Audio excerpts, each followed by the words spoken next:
Hello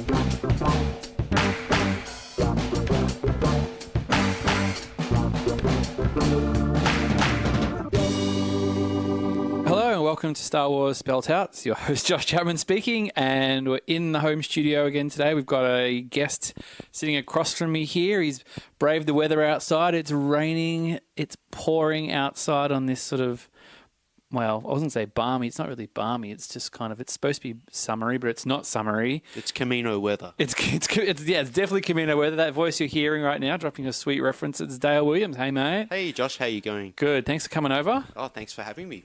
You've been given the tour of the studio and of the house, headquarters, and met looks good. Yeah, my very pregnant partner. She's about ready to pop. Just to put a timestamp on things. So we're about 2 weeks away from the delivery now. So it's all getting a bit real. So yeah, episodes may slow down. Although I'm tempted to because we know the date.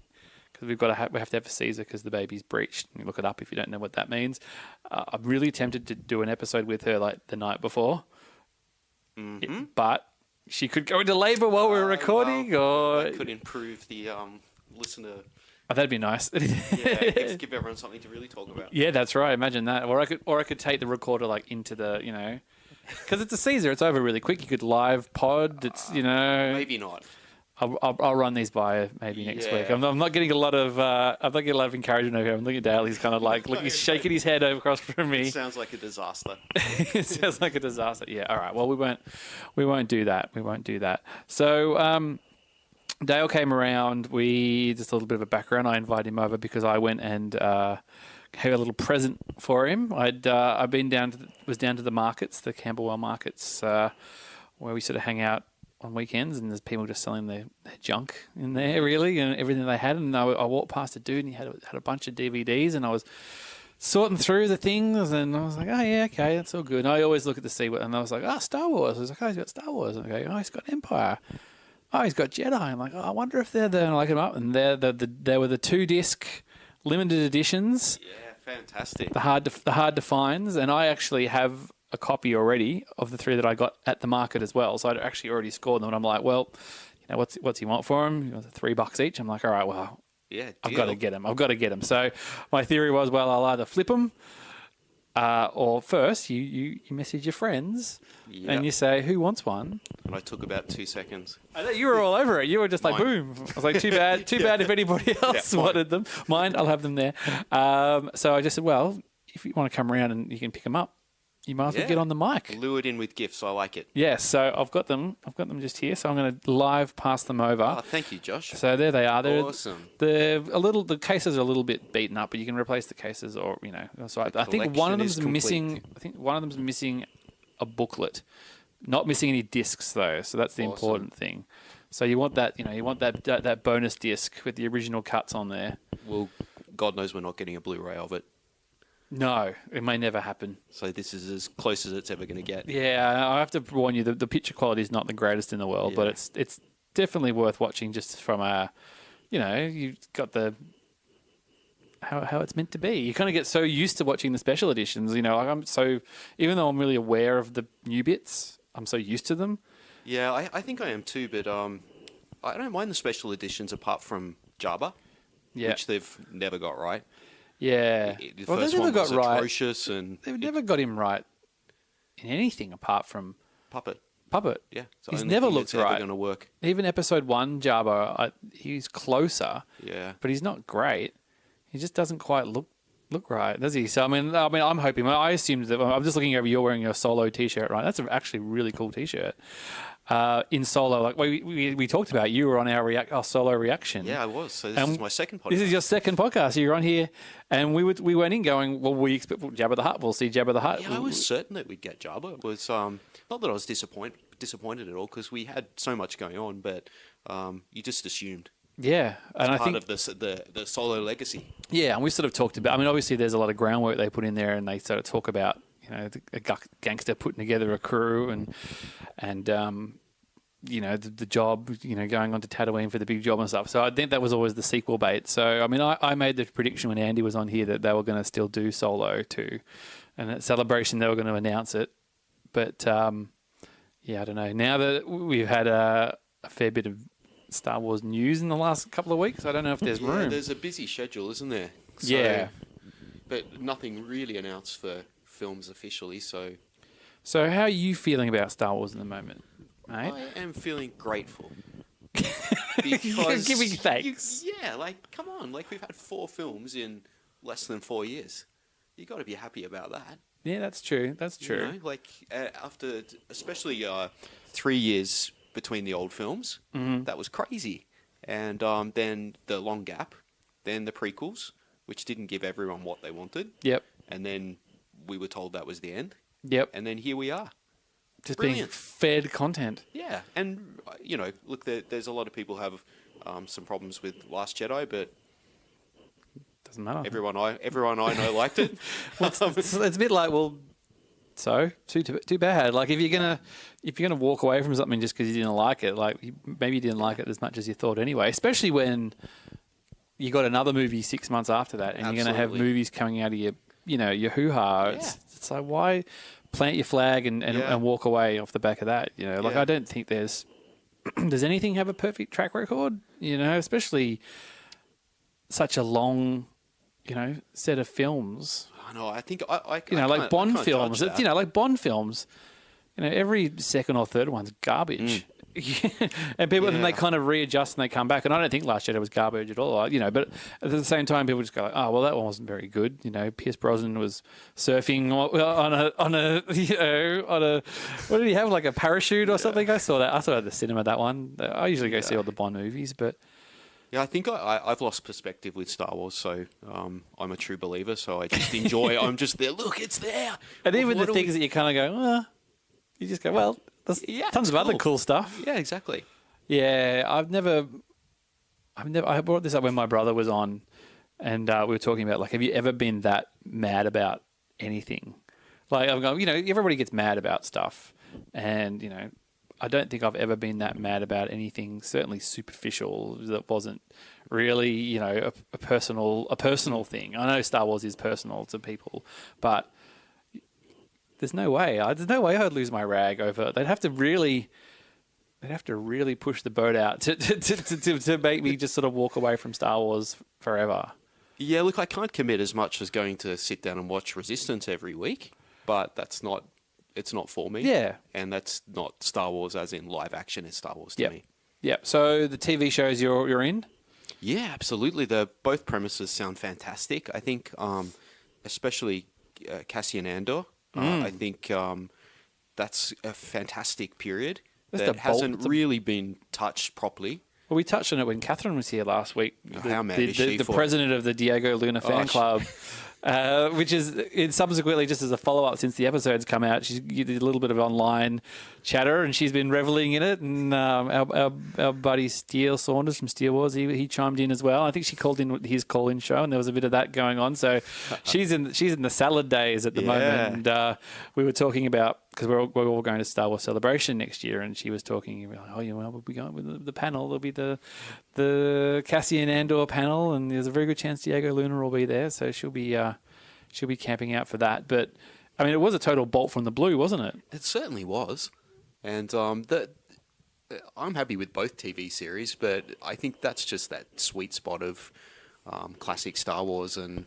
The building of the rebellion. It's no one's really talked about it. It's sort of the bookends, isn't it? It's sort of the pre-episode 4 and then post-episode 6. It's sort of on the fringes of those two bits, and they'd probably be quite similar time periods before and after. Yeah, like kind of Rogue One. Gaps. Yeah, like Rogue One's kind of like your week before Star Wars drops. So this will be, I don't know. They haven't really said time period, but it seems to be a year. 6 months seems to be the general feeling that's going to kind of roll into that. And then The Mandalorian is sort of just past Return of the Jedi. So you're kind of getting those little increments, little bookends. And film-wise, who knows, because it hasn't been announced yet. But I'm keen for Obi-Wan if that happens, TV or movie. And I'm a big TV fan for that. I'd love to see which I keep bringing up, I want to see the 6-parter slow burn. Character study. Yeah. Yep. Then you don't have to worry about having big action set pieces, and for a bloke who's hanging out in the desert. Yeah. I feel like you've got to have if you have the movie, you've got to have the big action stuff, and you could probably have a bit of action things, but you don't want to see. I don't really want to see Obi-Wan leave Tatooine. Once he's there, I think he has to stay there. I don't know. What do you reckon? You reckon he can leave, get up, and If they do it well, they can do anything. Yep. It's just if it works plot wise. yeah. That I, would be, I agree with you. I think probably television is best for that, to give it that extra bit of time to really get into his soul and have that deep character study that Solo didn't give us. Let's face it. Yeah. It's just fun. yeah. But as far as other films, it's time to go somewhere different to meet some new characters, and we can have the elements of the originals, the big three, as they say. If you've got the right actors and chemistry, that can work really well. But I'd really like to see that Dawn of the Jedi or Yep. early universe take us right back, something different. Do you want to go? I mean, we don't know, but it's a given that there probably will be an episode 10 on 11, 12. Of course. You know, duh. Money. Yeah, ching ching, you know, but that could be. I know Hawes Burkhart from Blue Harvest was sort of thinking 50-year anniversary of Star Wars, sort of 2027 or whatever it's going to be. God. Oh, gee. I'm kind of like, that's ages away. It's only 10 years away. So that will, it's quite conceivable if you've kind of got your Rian Johnson trilogy and you've got the Game of Thrones boys, whatever they end up doing, and then you kind of go, oh, that's done. Now we're doing episode 10. Do you want to see a big jump forward in time? Do a bit like 100-year leap in, from where episode 9 leaves us? I suppose we don't know what happens in episode 9. So, we don't know who lives, who dies. If Rey walks off into the sunset and you kind of go, oh, we want to pick her back up. Of course they will. Do you reckon they'll continue with Rey's story? Yeah, they will, but is that the Skywalker saga? We've got one more episode, so there's unanswered questions, but that's what they are referring to the saga films as, the Skywalker's story. So if there's no Kylo, there's no Luke, there's no Leia. Is it really episode 10 then? Or is it Rey's story? Is it Rey? Does she just take the name, or does she? I don't know. Who knows? Or is there a bit of Reylo? I saw a really. Someone on Twitter posted some Reylo fan art, and for a second I was just sort of scrolling through, and I didn't really register what it was, and then I was sort of looking and going, oh, that's weird. That just looks like a half-naked Daisy Ridley and Adam Driver, and then I sort of just stopped and looked, and it was some drawing of. I don't even know what it was. It was like they were kind of like soaping each other down. Like he was kind of shirtless, and she was sort of cleaning his wounds, and she was sort of had a towel, kind of. I'm going, wow, they're really into it. I just never really. I mean, even post Last Jedi, where there is that sort of connection played up, I didn't really consider the sort of romantic side of the. Yeah, well. I guess I mean, that would be there's an element of it, isn't there? If you look for it, but it'd be nice if she didn't have to, as the female lead in the third trilogy. It doesn't have to be about romance for her. She can be independent and. I don't really want to see like, do you get a pregnant Rey running around halfway through the movie? Like Padme was, pregnant for most of Revenge of the Sith and kind of didn't really, she was in it. Yeah, well, that's the thing. She didn't really have that much to do, unfortunately. Considering especially in the first two films, where she was sort of central to all the action and stuff, and then she was kind of on the sidelines looking a bit sad and things. And I guess, like, trust me, when you've got a pregnant woman in the house, it's hard. It's hard to expect them to really do much more aside from taking care of themselves, which is more important. But yeah, I mean, I don't know. Maybe you could. There's always a way, but it does. I know there's always a way. It would just be a bit it? like, I mean, that's the thing. Do they? Yeah, if they carry that Skywalker thing on, do they leave those threads hanging, or did they not say anything and then they come back and go, oh well, actually, it's I don't know. I'm hoping that whatever comes in the next couple of years, the trilogy of films that the Game of Thrones guys are doing, and Rian Johnson, that we'll have something that's so satisfying that we're not looking back to that.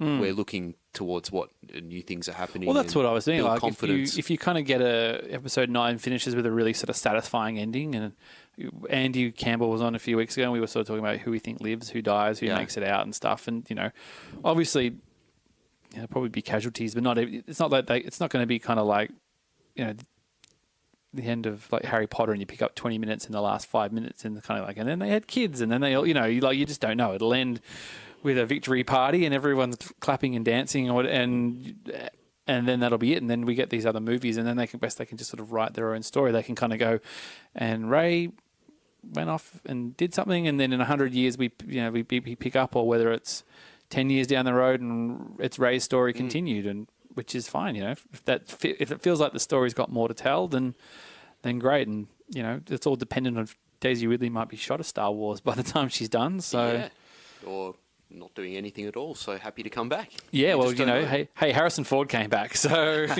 you can get Harrison Ford back, you can probably get anybody back. So you never know. He had unfinished business with that character, didn't he? He's got to die. He's got to die. He's like, I want him to die, and then I want someone else to play him. So then I can direct all the Han Solo questions to the other fellow. Yeah. So everybody talks Han Solo is like, oh, he's dead now. Go talk to the young buck over there. He can do Han Solo from now on. Don't worry about that. Now, you brought some props. Or not some props. You brought some homework. You brought some homework, which I love when people bring homework and bring things. So I'm seeing a couple of little folders here. So I've been trawling through some very ancient copies of Starlog and fantastic films. So they had a letter section back in the day. Essentially old school Remind me to internet. take a photo of those before we go to, and I'll put them up on the old socials as well. They're quite funny because as we talk about the internet as being this negative force and the good old days, it's the same thing. It's just you had nerd rage is nerd rage. Look, now you click a button, then you had to lick a stamp, you had to walk to the post box, which is a special more kind of you're channeling a bit more because you're really committing too. Because when's the last time anybody wrote a letter? And they probably had to handwrite it as well too, which is even more of a pain. There. Have you ever written a letter to a magazine? Dear Green Guide? No. No, never written a Green Guide letter? No, I haven't felt the need, no. I wrote a letter to Mad Magazine. Oh, cool. When I was, probably grade 5. So grade 5 would have been, 10 or something. Did it get published? No. And I thought it was so clever because my mate at the time, Jason, and we wrote it on a piece of toilet paper. So we got a piece of Mad Magazine. It's wacky, Comedy props. So we got a piece of toilet paper and then wrote the letter on the toilet paper and sent it in. And I had a subscription to Mad at the time. And, it was kind of like, all right, wait for the next one. Nothing. The next one, be there next nothing. Week. And then I got to about 4 months going, there's... No. 4 months ago? Or? No, 4 months ago. And I was still waiting and nothing's happened. It's funny, actually, because even just getting back onto the market where I got the DVDs from, I've been seeing quite a few Mad magazines pop up from that era where I collected them as well. And going, oh, yeah, that's interesting. And I'm like, oh, do I really... I'm probably not going to read them. I gave away all the ones I had last time. They're probably online anyway. Yeah, I think they most likely are. You sort of look over the wall of crap that I've already got on the wall. I don't really have any room for anything anyway. But I think that was the only time I ever wrote a letter in. And it wasn't really a complaint. It wasn't, and it was just, You wanted to participate. Yeah, I wanted to participate. And it was Australian Mad too. So it was, it was like the local version. It wasn't like I was writing to American Mad or wherever that was. It Madison Avenue? I can't remember. So, yes. So what year are we talking on these books? We've got a bit of Empire and a bit of Jedi. So it's partly speculation between films, what's going to happen. And then partly pissed off reviews, I guess. In some ways, you could interchange it with modern day reviews of Last Jedi. Now, I have to just point out for people listening that Dale has brought the magazines and they're laid out very nicely here, but he's actually transcribed the letters and he's given like beautiful printouts. He's even got the logos on the top and everything. Do I get an A for that? These is very. Did Catherine and Andy give you this kind of work? No, they don't. They just rock up. Turn up. Yeah, they Probably just turn want up. a free coffee. We had when my friend Heath came, he brought a whole bag of Star Wars toys. So that was quite impressive. So that's probably this is more impressive because he just had a bag. You actually had to sit there and type these out, I assume, which is. Props to you. Yeah, I'm dedicated. So, we've got Empire Strikes Back here. Now, are you going to do voices?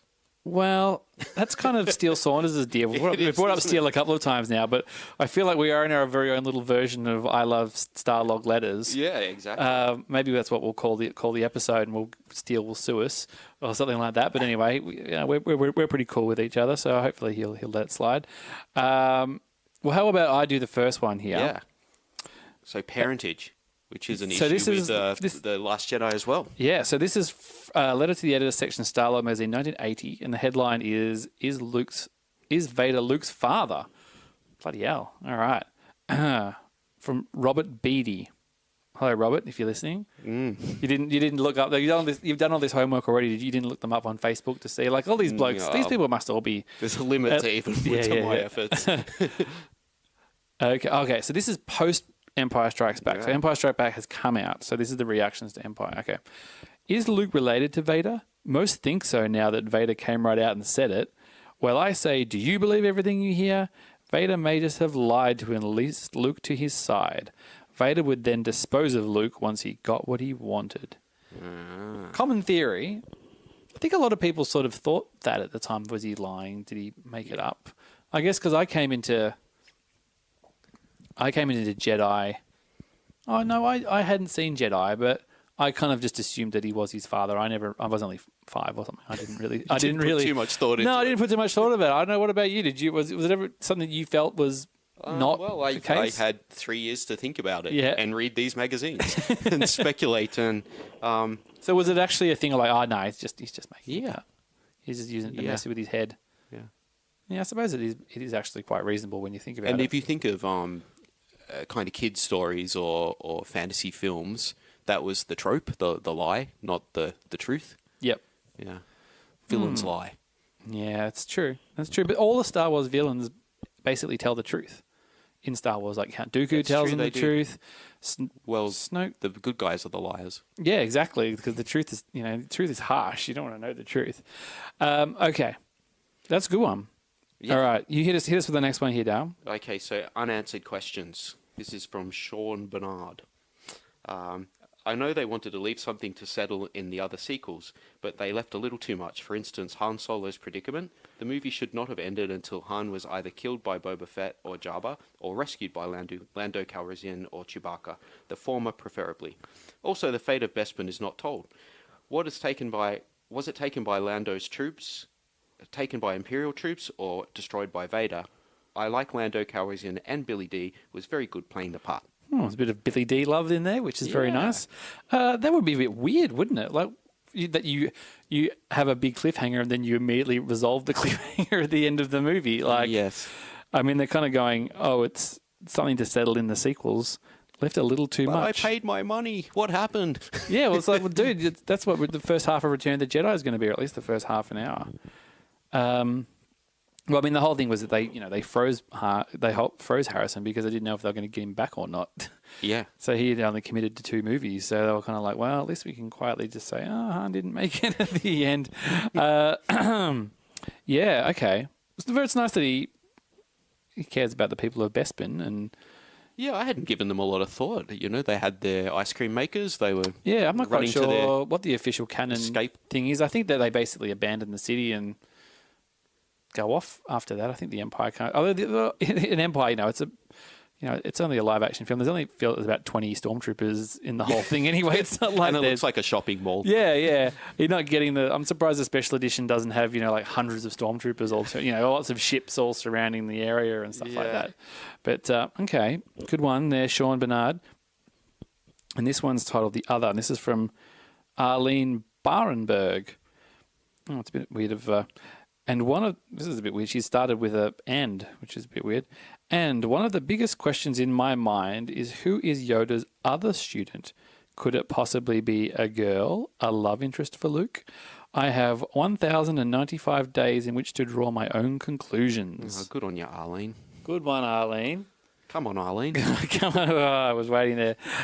Yeah, well, I mean, could possibly be a girl, a love interest in Luke. I mean, there was some talk that originally was going to be Luke's sister, but Luke's sister wasn't. Yeah, and that was Lucas's thoughts, wasn't it? Mm. Yeah. That he sort of thought that originally. Other side of the galaxy. Yeah. It feels like a little bit more like we've just got to hedge our bets just in case. You know, Mark Hamill got in a car crash before the last one. He might do something stupid again before the next one starts. We've got to be careful on that one. But yeah, because it does kind of get left hanging, doesn't it? It kind of fits. It obviously fits in. It's crazy to think that they actually put that in without knowing. Well, yeah, this is what we're seeing with a common complaint with the new trilogy, that it's not planned out. It's not, that whiteboard's not there starting at the beginning and having arrows right to the end. But they were doing it right then as well too. And and George Lucas was just sort of laying the tracks in front of the train, so to speak. All right, who we got next here? I do have one that I really like. He's jumped ahead. He's picking. He's cherry picking the best ones. Let's get into the politics of it. Richard Hess, he's pissed off. George Lucas has made a movie even more racist and sexist than the first. I would think that Billy D. Williams would resent being the token black in the film. Also, there was only one other woman apart from Carrie Fisher in the movie. Well, who's the other woman? Who is the other woman? She says like two words in the... There's a woman on Echo Base. Yeah, there's a... I think she's just like transport fire or something. Yeah. Okay, well, you know what? That is somewhat, reasonable. And he must, Richard Hess must really love Last Jedi. Oh, he'd be thrilled, wouldn't he? He'd be thrilled because... United Colours of Benetton. Yeah, that's right. It's just everybody's got a representation. So, Richard, I hope that you...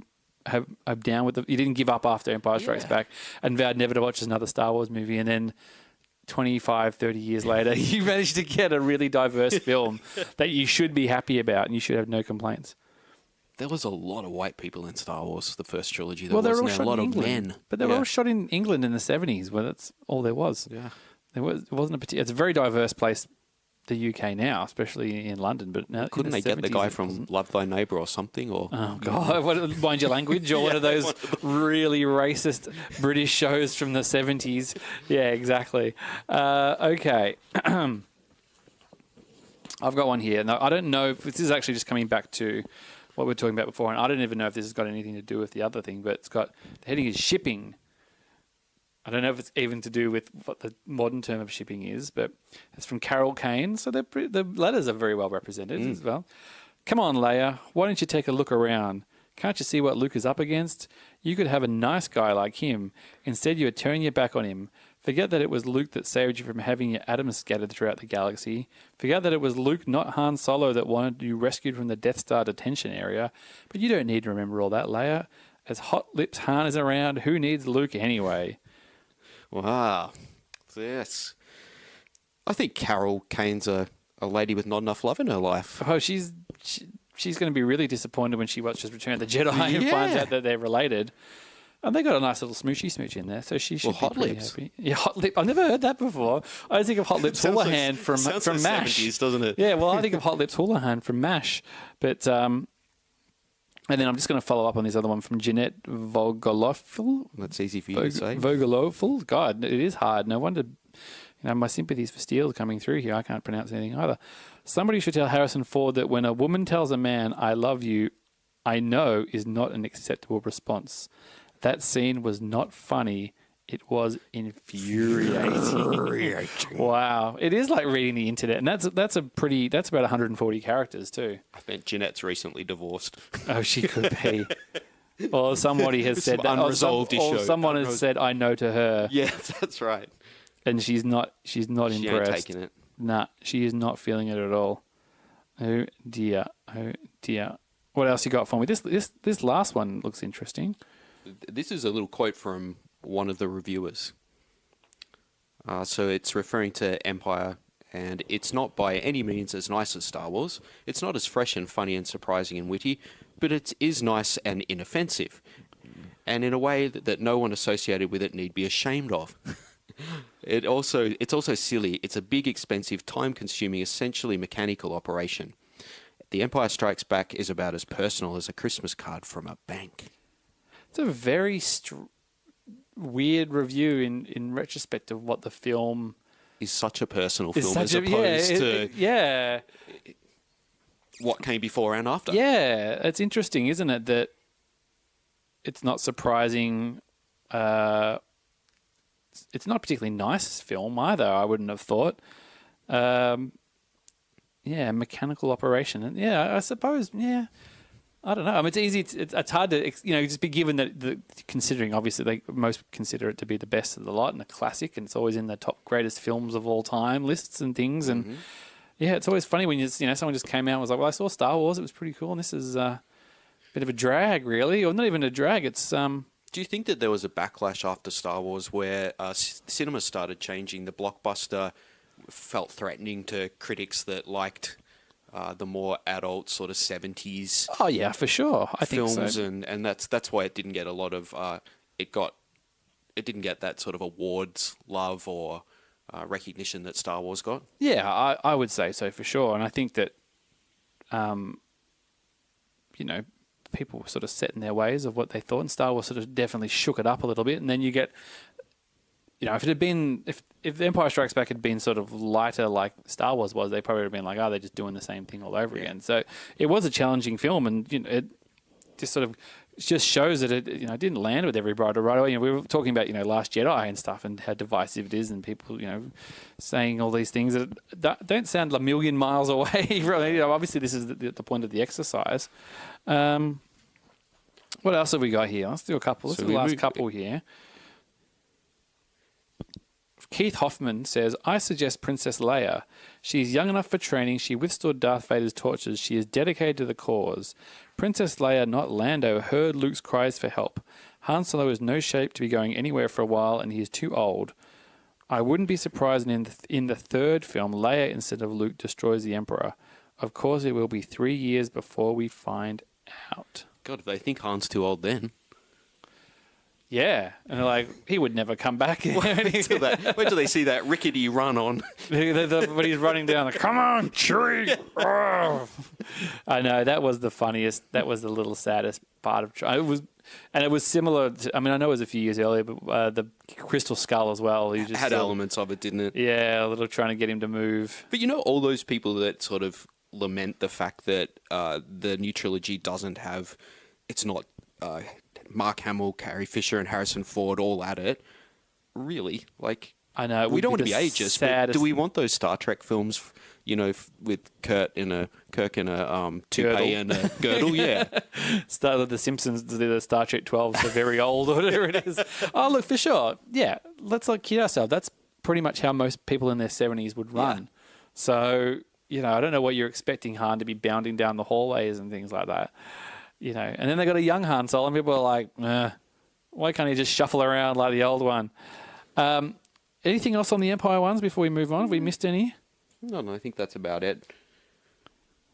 Right. But, as far as Jedi, I didn't take the time to write down the people's names. Oh, my God. They're going to be so mad. They're going to be listening to this. They're listening. And they're going to be... So this seems like a reader's comment before Revenge of the Jedi.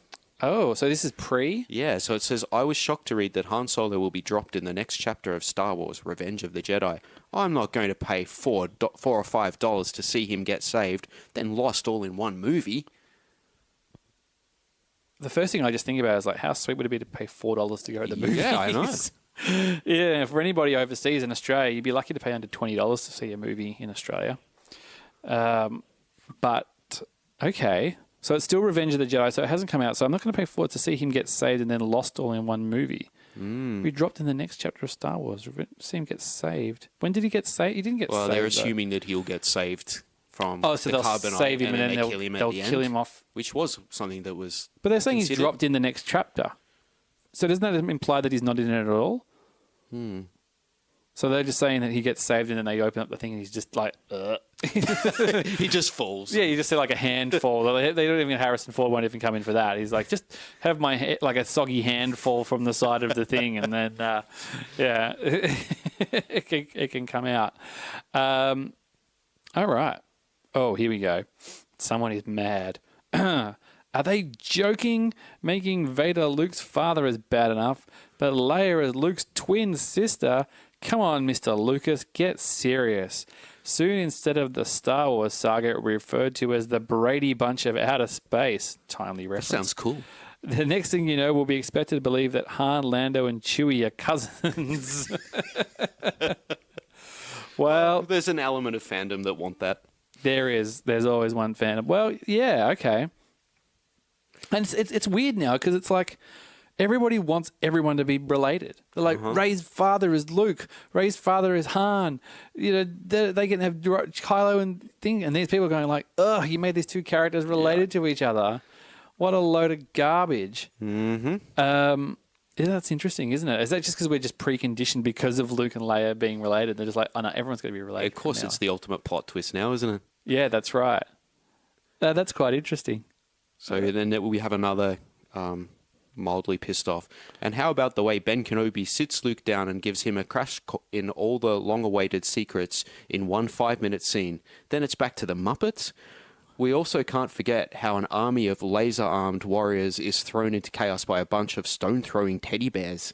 I mean, come on. It's a big world out there. Some of us have to be intelligent. Oh, burn. Jeez, he's got a real axe to grind, hasn't he? Back to the Muppets. That's harsh. I love the Muppets in Star Wars. I'm a massive Muppets fan.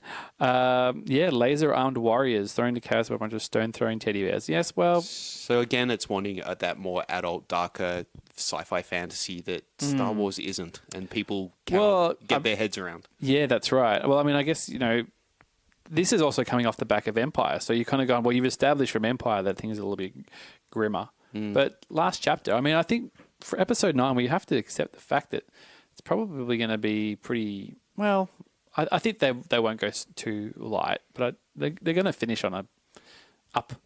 Yeah, it's course correction a little bit. Yeah, so it's not going to be bad times at the end. You know, like I said, like we were sort of talking with Andy, but we're going to lose.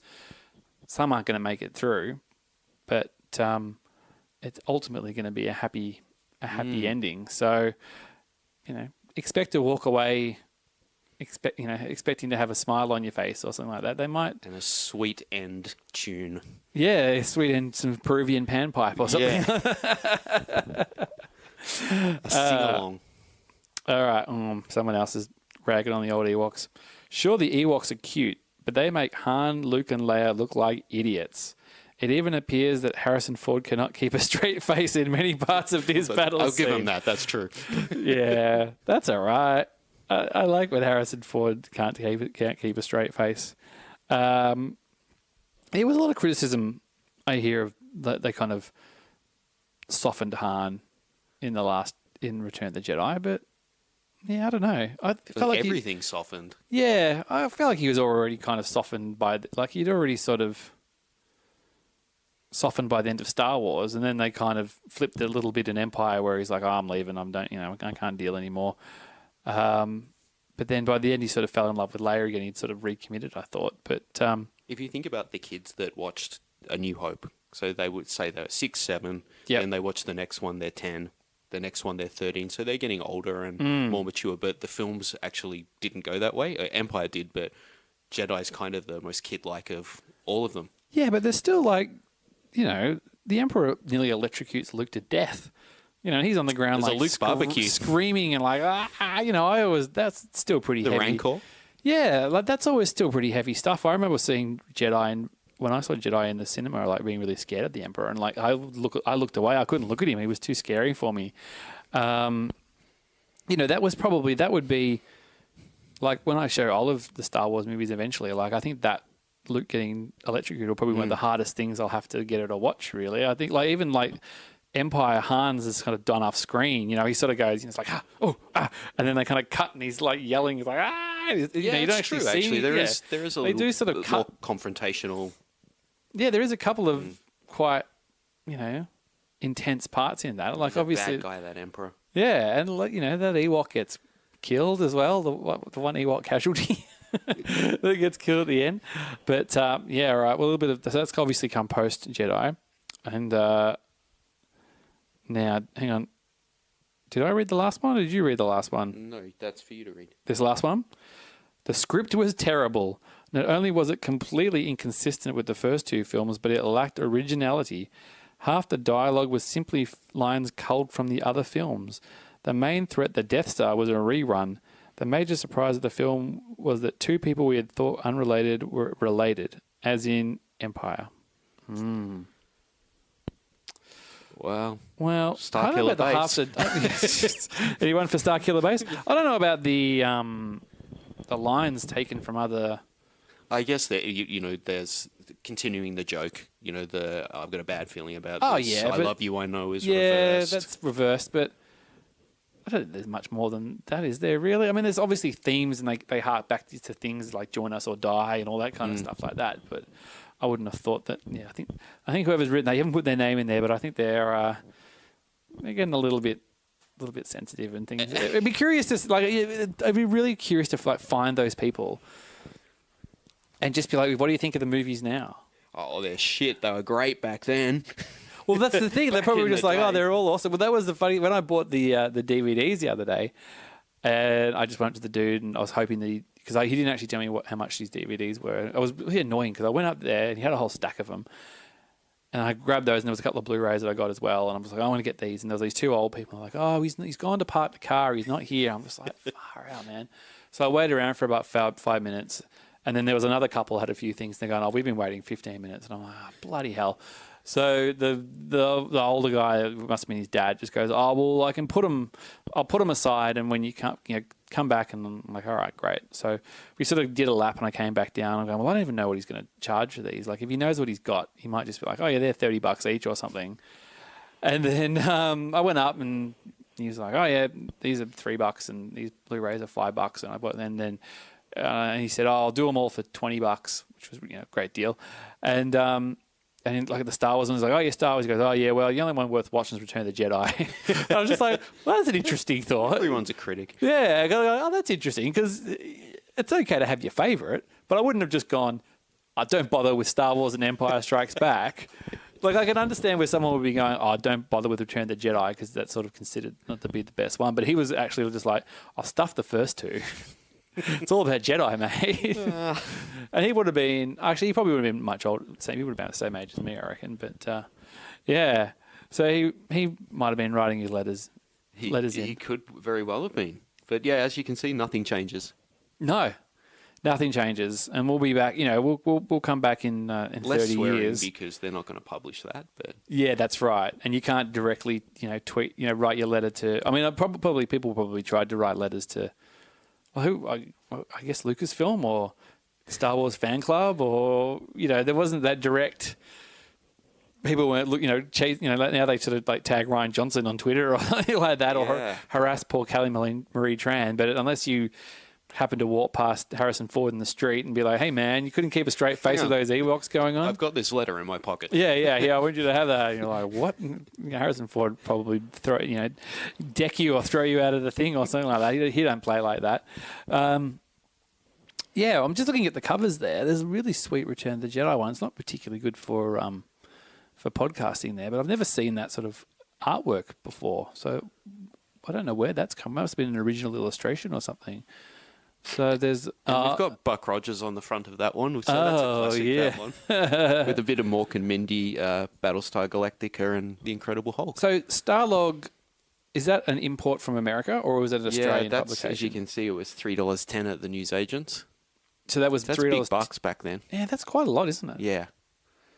I used to work in a newsagents when I was through university in West Brunswick, and with a lot of magazines, whatever doesn't sell, they instead of shipping them all back, they basically have the tops ripped off them. So you would basically get a ruler. So if I was doing, I won't do it, but so you basically get the magazine. You put a ruler here, and you would rip the top of the thing off, and then you would send that back and say, "Hey, we didn't. You gave us 6 Starlogs, and we only sold 2. Mm-hmm. Here are the 4 returns," because basically the premise is that you can't just go, "Hey, we only sold 4," and then you sold them all, and you tell them that you didn't, or you won't be able to sell it once you rip the top of it off. So you've got to basically just chuck them out, because they're like, "Well, we don't want them. Just get rid of them." So there were magazines that were sent back whole. So comics always got sent back whole. Some more adult magazines got sent back whole. Some some of the sort of like thicker, glossier ones and that kind of stuff. But then like a lot of stuff, you just rip the tops off. So they were basically just like, well, is there anything that you want, just take it. So it was like that Q magazine I would get. I think Rolling Stone went back whole, but like a lot of guitar magazines and stuff. So I used to get lots of free guitar music magazines and things like that. That was really good. So, but that was the form of communication. Yeah. That was what the Lucasfilm would have communicated with. Yeah, that was the their sort of public one through. channel, Yeah. because it wasn't like they did like press releases or anything like that, or websites or any of those kind of, and so yeah, I wonder if that's how they sort of, they just leaked they probably didn't leak information. They probably didn't have to worry about leaking information. Well, there's a different actor every couple of months on the cover promoting a different film and tell them what to say. Off you go. When was I believe I don't have a copy of it, but there's a interview with Dave Prowse, who went. He was a bit talky, wasn't he? He was a loose cannon. Yeah. And he was giving away plot points in these magazines and all sorts Pocketing of things. Pocketing a few Chris 20-pound notes. You reckon? And I reckon he probably just doing whatever. He probably didn't give a rat's. Like, I think he had a bit of a. I mean, I don't know for sure, but I think he had a bit of a chip on his shoulder that, James Earl Jones was Darth Vader, considered to be Darth Vader, whereas he was just the dude in the suit.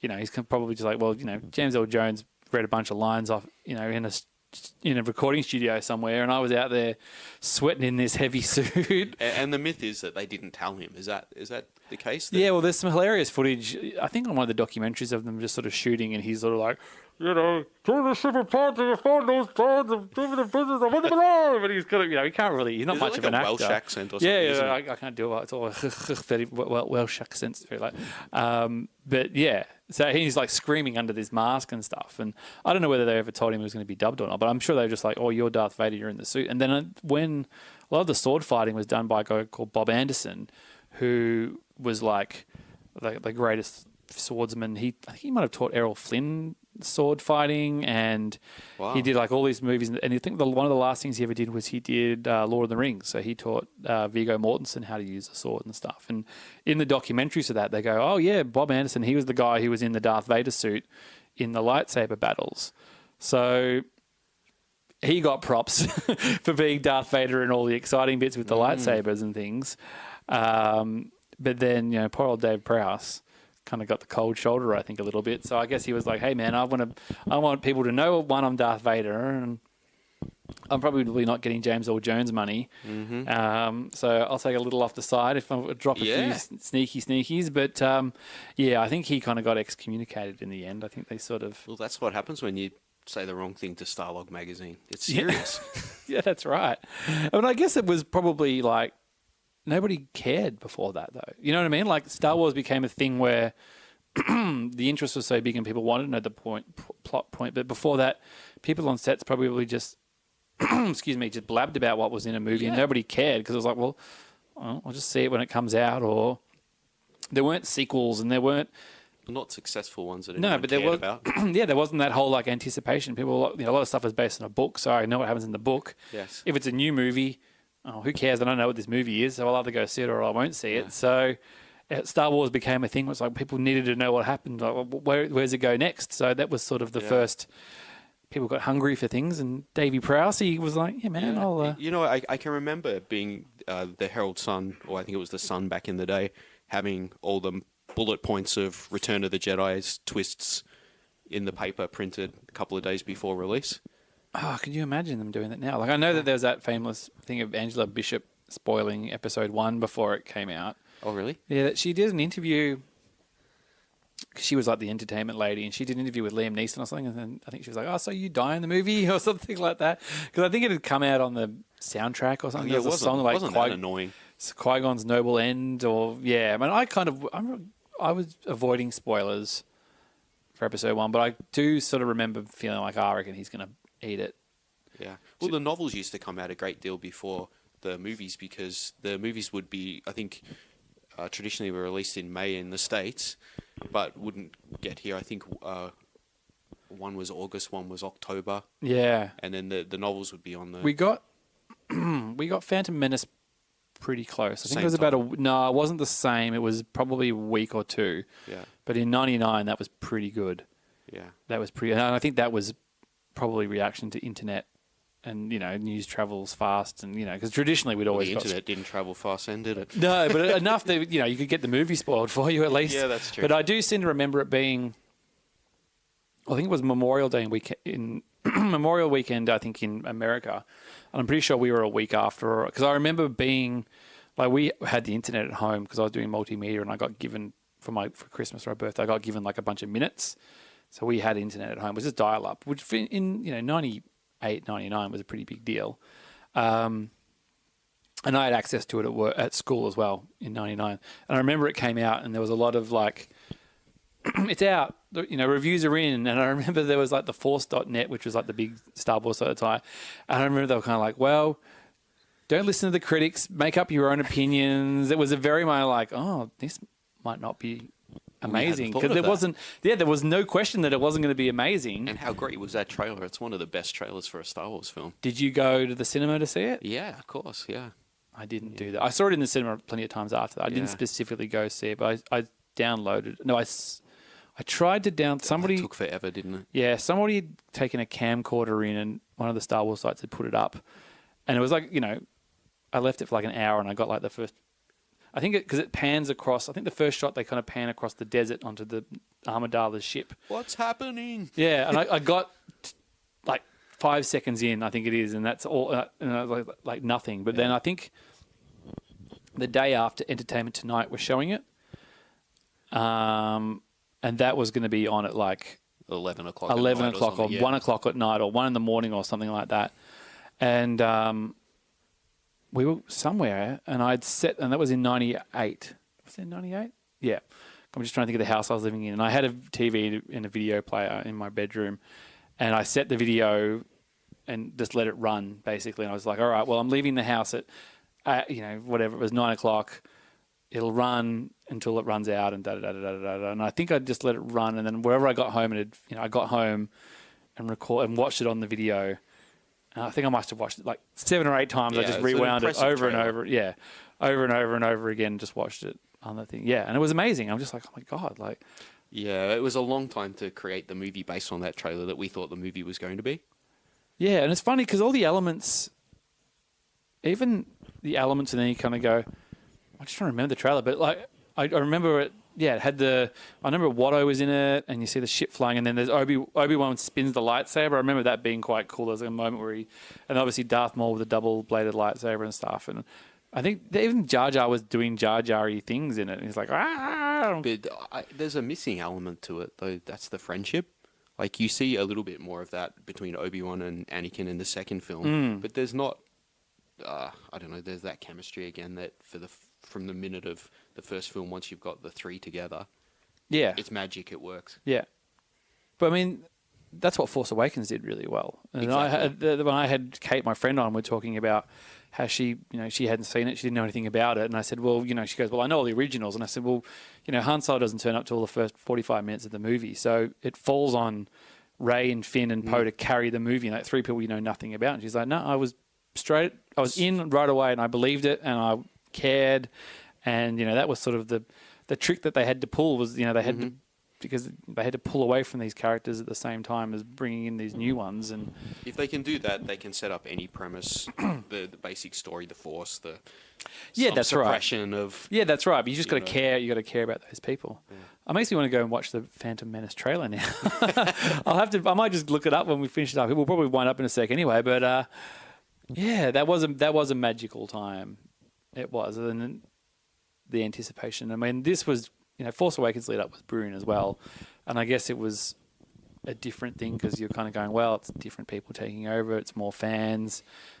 Probably unfairly going, oh, Lucas isn't involved. They'll probably try. It was all just like, it's going to be like the other ones. It's going to be like the other ones. But, we didn't really have that baggage. You didn't have those prequel baggage when when Phantom Menace came out. You just were like, all I had was that, and it's going to be about young Obi-Wan and a young Anakin, and it's going to be awesome. And there you go. And we'll probably never get that again because there's not going to be a break. No. There's not going to be some 10-year break where we get time to get hungry again. No, not even if they do, episode 10 in 10 years, we're going to have our beaks wetted with all this other stuff. With TV. And... Yeah, they'll never, like you said, it would have to take something, an absolute disaster But even then, like you said, even if they fail, even if episode 9 comes out and it's garbage and people hate it, Mandalorian could be rolling on, or Cassian could be rolling on. That could be really good. Like unless they strike out on all fronts somehow. I know it's like the two old men and the Muppets, isn't it? This is nonsense. This is the worst thing I've seen all week. Yeah, we'll see you next week. All right. And on that note, so people want to get you on the social stuff. You're not really a social man, are you? Not really. You're a social man, but you're not a social media man. No, not really. I'm probably not worth following. All right. Well, we won't even bother plugging you. All our stuff is Star Wars spelt out. And if you're into Peppa Pig, I do a Peppa Pig podcast as well with our buddy Matt Frost. You can check that out. That's going along very nicely. People like Peppa Pig. So thanks for coming on, mate. Thanks for bringing your homework. Yes. That was very fascinating. And thank you for having me. Oh, anytime. And we'll definitely have you back on again. Episodes will probably start being a little sporadic soon when the new baby arrives, but just, it'll either be in your feed or it won't, really. That's about it. So, thanks, mate. Thanks, Josh. And we'll see you later.